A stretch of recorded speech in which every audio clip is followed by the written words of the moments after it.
Here are some suggestions on blusher and highlighter placement that you can use with whatever you already have. I've got my foundation and my bronzer on, and these are going to be my last two steps. For highlighter, I often use kind of long, softer brushes. So that one isn't particularly dense. If you've got anything in that kind of shape, it'll be nice.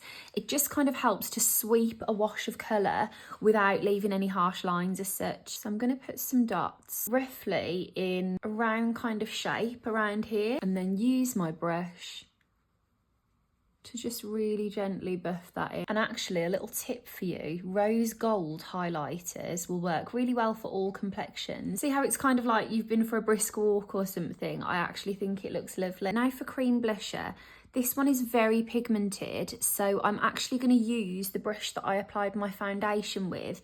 What's left on that brush will gently marry this up with my foundation underneath. But basically, I'm going to press this in, let it melt into the highlighter, and just use a really soft pressure.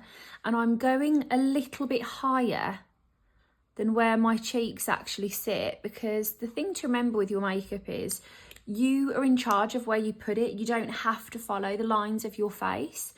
So say for me, because I've got a slightly more round face, I put this in places to, let's say for example, give the illusion of a slightly higher cheekbone, or you can put it wherever you want and do whatever you want with it. That isn't necessarily where I would naturally smile, but I'm really happy with the placement of that colour. And I just wanted to mention, I always tell you to use whatever you've already got at home. What I use today are these little minis from Rare Beauty that they've done for Christmas.